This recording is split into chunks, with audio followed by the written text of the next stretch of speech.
bano fango dini with so bano nyaforo tuli na ba disciple mule tanko ko kolona na dai na so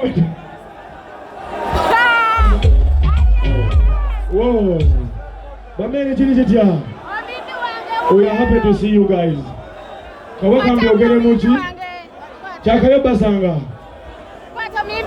chamukisa goma mpade okwangiza kisebo CDF wanelu oshegede kandolo mukisa guno fango ni forest eyaniza CDF ku stage banayi abagambe bugambo ngabo bodene tudemoto kubepate walai mushegede bameli champion tukwaniriza oh banayi kandolo mukisa guno soko kubuza kubasajja abantu bonna my pastor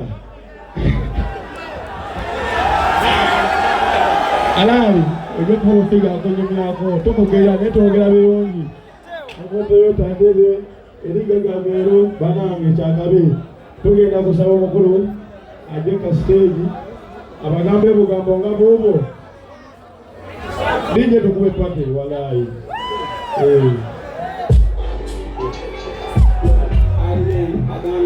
Guys, Ramu Kambamu, Gwen, Honorable Blanca Chinichitia. One more button, they can come button. Abakito, button, they can come button. It's someone who's in the car. Button, they can come button. CTF, one more button, they can come button.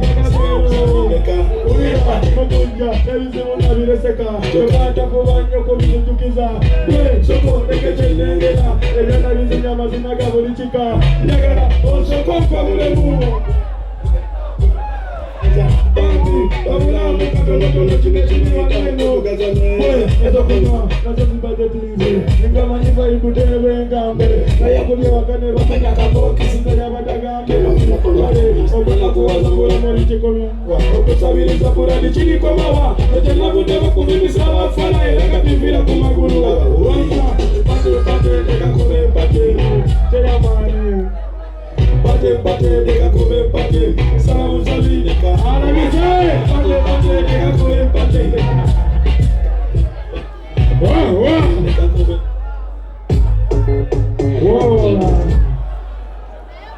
thank you.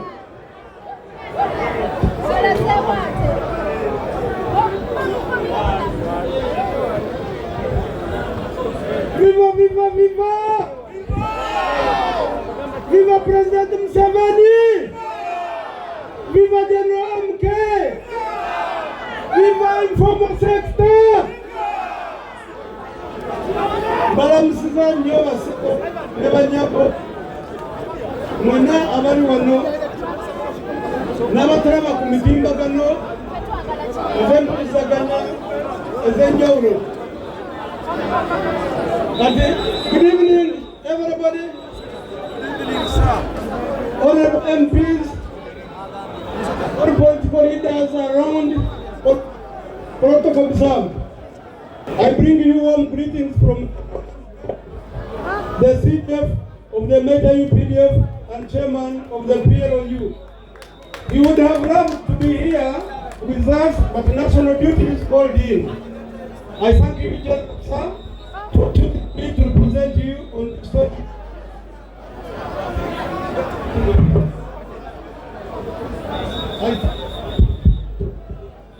Hello, I thank you, General, for choosing me to represent you on this tournament final, in which I have been 100% or rather involved. The informal sector tournament internationally targeted the working class wananchi within Kampala. That's why we had full representation from 16 different sectors, with both men and women, cancelling out each other irrespective of tribal affiliation or political affiliation or religious affiliation.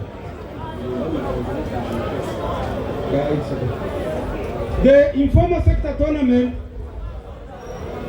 PLOU, is a civic organization whose main agenda is teach the citizen stroke Ugandans to love their country, a principle that Gen.Muhoozi holds so dearly.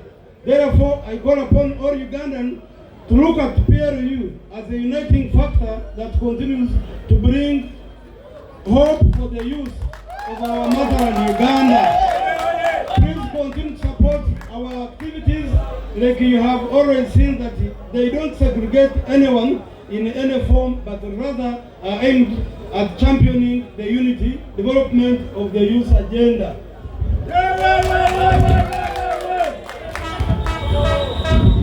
We had 16 teams, informal sector, we had 16 teams that were mentioned earlier by our head committee, Rashid Sechindi, but briefly, these are markets, arcades, carpenters, tax operators, boxers, stroke bouncers, saloons, 7 Hills, roofer, media, ghetto youth, mechanics, border, bus operators, and juakari.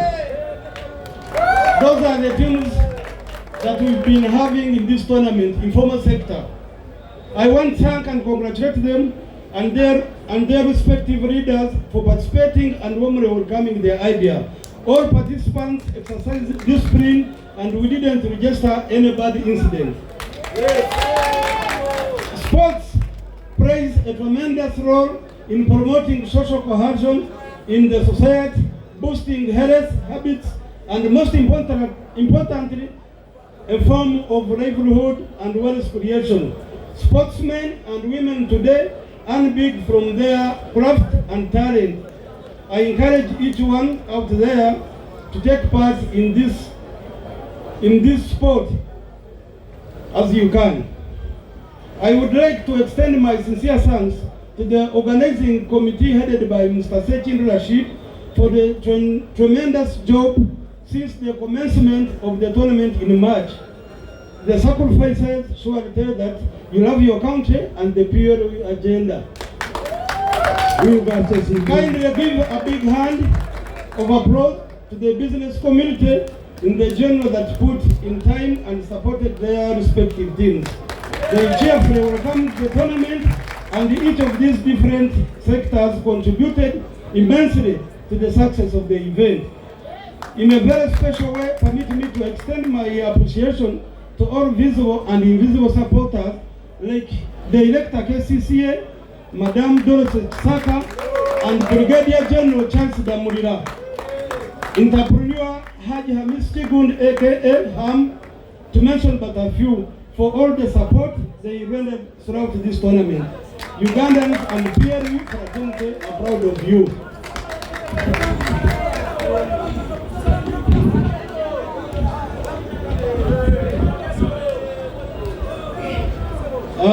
Let's also extend our shout-outs to our technical department managed by ex-international sportsmen like Ande Mwesugwa, Mike Mutiaba, and others that spent their time right from the start of this to take part and train with the team throughout this tournament.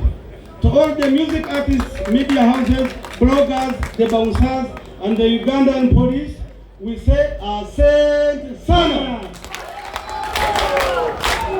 Lastly, I want to thank Gen.Muhoozi, the CDF of the mighty UPDF and chairman of the PLU, for his continuous love, passion, and commitment to support the youth cause today. It was his personal initiative for us to hold this tournament. Now matters we have a winner today.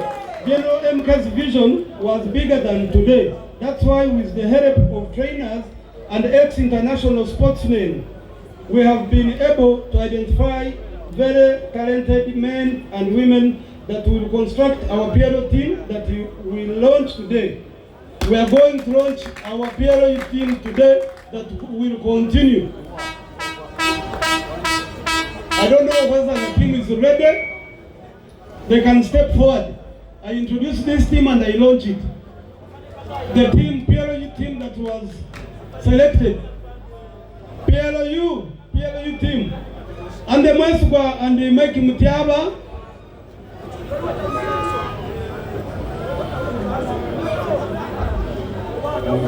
Okay. This team, they will continue training and be able to compete at the national level. We also expect to take this initiative to other regions across the country. I urge you as a collective effort to please support our teams as they are children, brothers and sisters. Thank you all for sacrificing your time to be here today as we mark a new beginning of the informal sector leagues. Thank you for loving your country, the PLU agenda and General MK. For God and my country, Viva PLU! Viva President Museveni! Viva MK! Viva informal sector!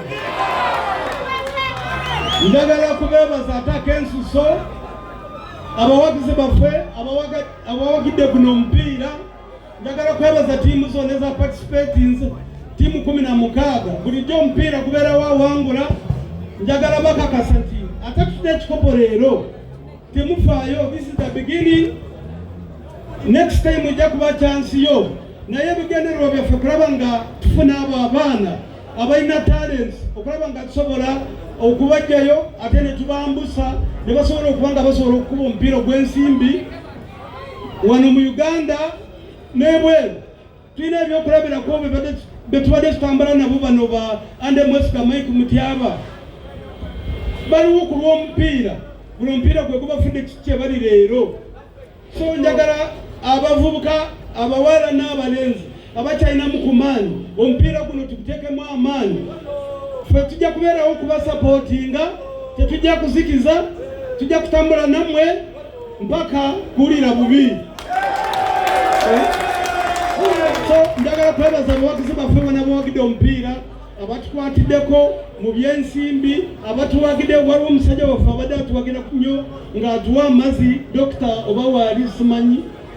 Njagala kwebaza Pastor Bujingo kuba lwe twatandika Sorry TV ebadde batuusaako ekituusaako bino byonna kuba lwe twatandika myezi 2. Ono omusajja njagala kwebaza ssebo, webale nnyo, webale ddala. Ate naddala nga PLU tukwebaza by'otukoledde kubanga kuba lwe twatandika up to today. We thank you so much ssebo. Webale nnyo Pastor, webale okusabira, webale n'okusupportinga ajja kutuusa. So njagala kwebaza bacoordinator baffe abali wano from different regions leero abaze wano okuwagira kozen. Ono musajja member of parliament from Sabei, coordinator wa PLU. Thank you very much. My name is Kola Fadin, member of parliament for Tingei County, Kapchorwa, and PLU coordinator for Sabei. Viva MK! Amana nede wasimama Busia, woman MP Busia district. PLU oye! PLU oye! Paka kuwulira bubi. Amanya gange nze Namukuta Brenda, member of parliament omukyala okuva e Kaliro. Bagamba mpaka kuwulira bubi. Nze ngamba MK mpaka kuwulira bulungi. Coordinator waffe from Tororo sub-region. Amanya Muteke Kendro Wasaliza, coordinator Toro sub-region. So njagala kwebaza abamemba baffe abasek Central Committee eya PLU ababadde batambula naffe abawagidde abadde bateekamu buli kimu. Njagala kwebaza General himself at supporting them mu informal sector eno. Byonna bino njagala bimanyi bye tubadde tukola nga General ayinamu omukono nga supporting. So mukubireko mu ngalo bamemba ba seki Mami Cedric amaze okwogera. So bacoordinator baffe abali wano abalala baliwa. Viva MK! Viva President Museveni! Nze Honorable Joma Oyitonze, coordinator wa PLU Greater Mpigi. Mwebale kujja. Viva Chairman Tota! So amanya n'amaloboozi bampita Mwidu Paul Kalikwani, nkolanga RDC mu district y'e Bugiri e Busoga, ate omuwagizi wa PLU, omuwagizi wa MK, atakkiriza nti PLU is the next government. Kiri jitya! Ekya MK kiri jitya! Ekya Toyota kiri jitya! Sha!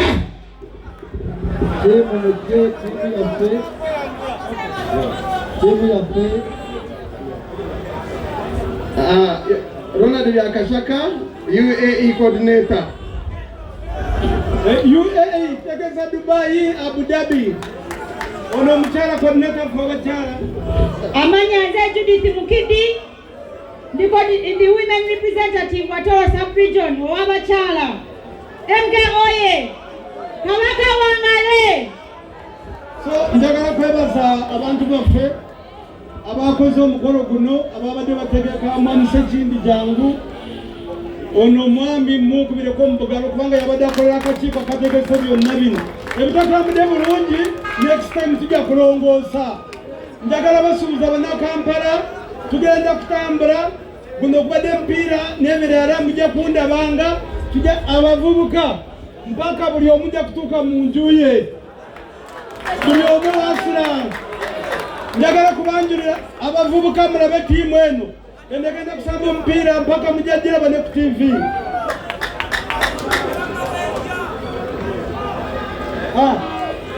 Abasajja baabo bafunye certificate nsombereko mabagabajje. Eno tiimu gye balonze nga best 11 mu tournament eno. Kuolaba wano eno si bawina baleero naye muvuddemu from different clubs. Waliwo gosanga nti yavudde mu babawunsa siwekiri si temulonza nti eno yawangudde ekikopo. Eno gye twaronze ejja kubanga ekiikirira PLU.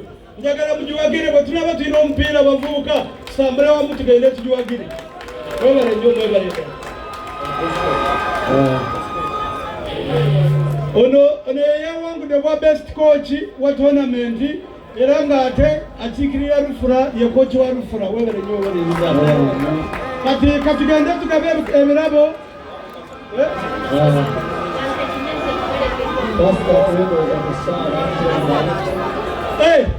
Abawagizi ba PLU njagala basaba nga 22 June tugenda kuba e Bunyoro.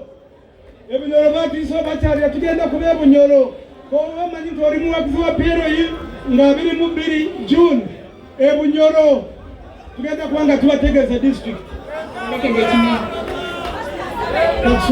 Katusooke tugenda tugabe naye Pastor katwayo sana. Kale zikubire waggulu eza Yesu.